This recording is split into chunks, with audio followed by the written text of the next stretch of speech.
ভগবান পছন্দ করেন। অর্জুনকে বললো, অর্জুন তুমি একটু বৃন্দাবন থেকে ঘুরে আসো। বললো বৃন্দাবনই তো এখানে, ব্যাপার না, যে ঘুরে আসো। বৃন্দাবনে যেতে যমুনা নদী পার। অর্জুন যমুনা নদীর পাড়ে এসে দাঁড়িয়ে চিন্তা করছে, এত বড় নদী আমি কিভাবে পার।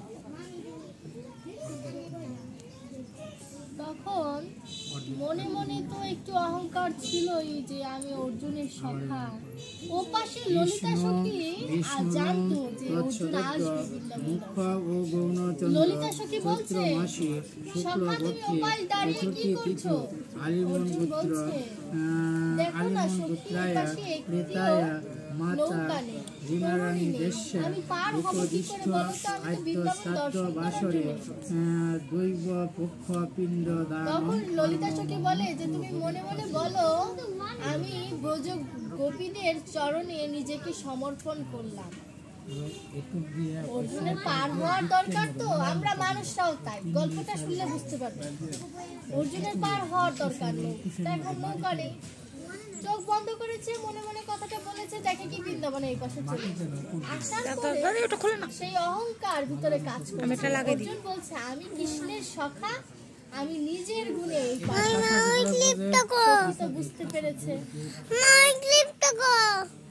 সখী বুঝতে পেরেছে যে অর্জুনের মনের ভিতরে অহংকার এসেছে।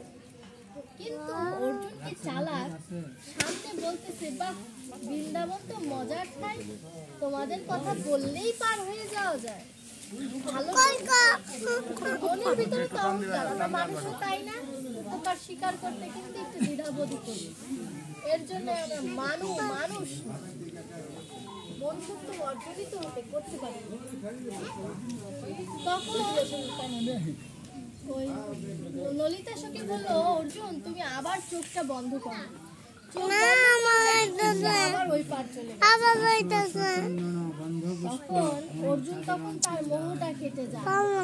তখন বলে যে আমি বৃন্দাবনের এত কাছে যে বৃন্দাবন দর্শন করতে পারলাম না, তদ্রূপ আমাদের দেহের মধ্যে বৃন্দাবন আছে, বৃন্দাবনের খুব কাছাকাছি আছে। অর্জুনের মতো মায়া দিয়ে আমাদের চোখটা আবৃত করা, আমরা অহংকারে মেতে আছি, আমরা বুঝতেই পারি না যে বৃন্দাবন আমার ভিতরে আছে। অর্জুন নামে আমার ভিতরে আত্মা রয়েছে, ভগবান আমার ভিতরে সারথি হিসেবে উপস্থিত আছে, কিন্তু আমরা তাকে দেখতে পাচ্ছি। কতটা দুর্ভাগ্য। এত যে সাধক আছে তারা কি সাধনা করে, নিজেকে জানার সাধনা করে, তারা নিজের ভিতরে নিজেকে জানার সাধনা করে। আর আমরা ভিতরে মন্দিরে ভগবান খুঁজি, মন্দিরে ভগবান নেই, ভগবান আমার ভিতরে আছে। নিজের ভিতরে খুঁজে দেখো, দেখবে সব সুখ শান্তি সব কিছু। আর নিজের ভিতরে যদি আমি অশান্তিতে পরিপূর্ণ করে রাখি, তাহলে কিভাবে ভগবানকে পাবো? ভগবানকে পাওয়ার জন্যই এই লীলা ভগবান রচনা করেছে। এখনো ভগবানের লীলা হচ্ছে, আমি যে পাঠ করছি এটাও ভগবানের লীলা, আপনি চেয়ারে বসে শুনছেন এটাও ভগবানের লীলা, কোনো কিছুই লীলার বাইরে। ভগবান আমাদেরকে দিয়ে সবকিছু করাচ্ছে, কিন্তু আমরা বুঝতে পারছি না। প্রহ্লাদ বলেছিল না, ফটিক স্তম্ভ থেকে বের হয়ে এসেছিল না ভগবান। বিশ্বাস বিশ্বাস যদি থাকে তাহলে ভগবান আমার সামনে আমার পেছনে সর্বত্র রয়েছে। গীতা পাঠ ভাগবত পাঠ শ্রবণ করতে হয়। চোরও যদি ভাগবত পাঠ গীতা পাঠ শুনতে যায়, মনোযোগ সহকারে শুনে, চোর চুরি করা বাদ দিয়ে দেবে, কিন্তু তার চুরিও বেড়ে যাবে। কোন চুরি করবে সে জানেন? ভগবানকে চুরি করার ধান্দা তার বেড়ে যাবে, কিন্তু ইহ জগতে সে চুরি বন্ধ করে দেবে। আমরা চুরি করছি না? কেমন চুরি করছি? আমরা এত ধন সম্পদ ঐশ্বর্য উপার্জন করছি, ভগবানের পূজা দিতে গেলে একটি বাতাসা। আমরাও তো চোর, তার খাচ্ছি তার করছি, তাকে দিতে গেলেই হাতটা ছোট হয়ে যাচ্ছে, একটি বাতাসা 4-5টা টুকরো। কিসমিস তো দেওয়ার কোনো নামই নেই। তাহলে ভগবান আমার ডাক শুনবে না প্রহ্লাদ মহারাজের ডাক? ডাকার মধ্যেই তো সংকীর্ণতা। ডাকতে হবে ভগবানকে এমন করে যেন ভগবান দূরে থাকতে না পারে। রঘুনন্দনের মতো ডাকতে হবে, প্রহ্লাদের মতো ডাকতে হবে, তাহলে সে দূরে থাকতে পারবে। গুরু আশ্রয় নিয়ে ভগবান হচ্ছে বিষয় তত্ত্ব, আর গুরু হচ্ছে আশ্রয় তত্ত্ব। আশ্রয় তত্ত্ব গ্রহণ করে ভগবানের সান্নিধ্য লাভ করতে হবে, তবেই এই জীবনের সার্থকতা। এই শ্রাদ্ধ বলুন, দশাবিধ সংস্কার একটি মানব দেহে, প্রত্যেকটি সংস্কারের মূলেই ভগবান। প্রত্যেকটি সংস্কার ভগবানকে মনে করিয়ে দেয় তিনি আছেন, তাকে ডাকেন। শ্রাদ্ধ করার উদ্দেশ্য কি? সে যেন সেই পরম গতি লাভ। গীতা পাঠের উদ্দেশ্য কি? সে যেন সেই পরম গতি লাভ। এখানে বসে পাঠ শোনার উদ্দেশ্যটা কি? সে যেন পরম গতি লাভ করে।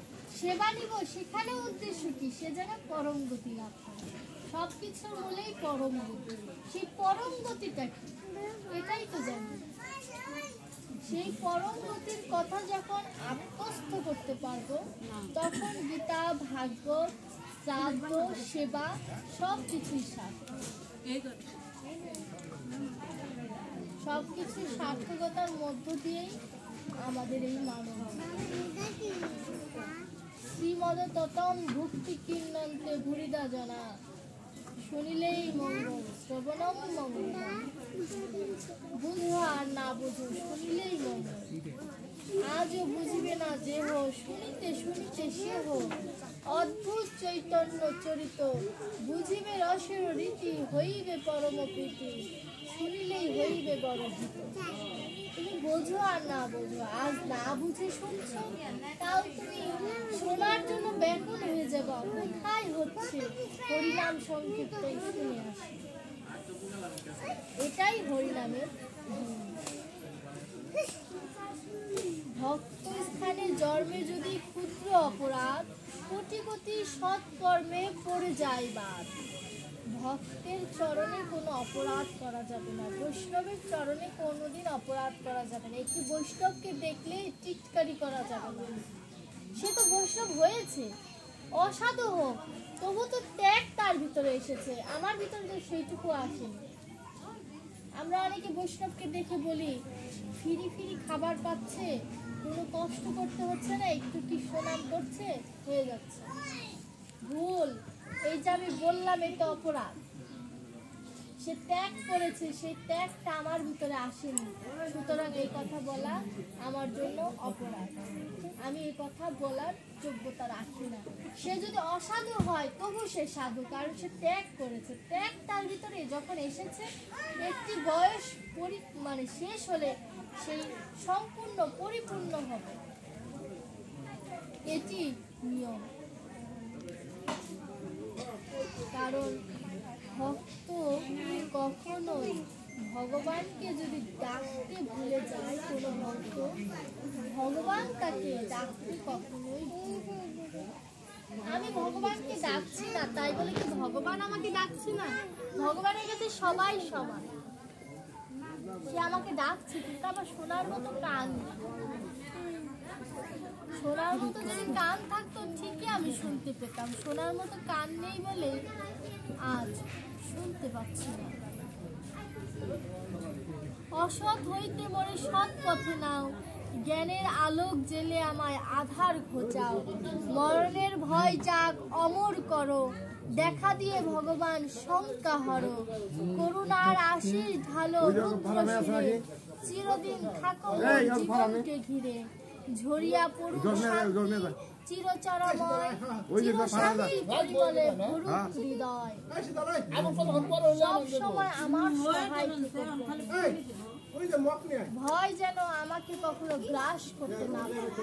তুমি আমার শিরে চিরশান্তি, শির অর্থ মাথায় যেন চিরশান্তি, তোমার করুণা যেন আমার মাথায় থাকে, আমার হৃদয় যেন তোমার চরণে থাকে, আমার জ্ঞান যেন তোমার ধ্যানের মধ্যে থাকে, আমার স্পর্শ যেন তোমার স্পর্শ, আমার শ্রবণ যেন তোমার নামে হয়। আমার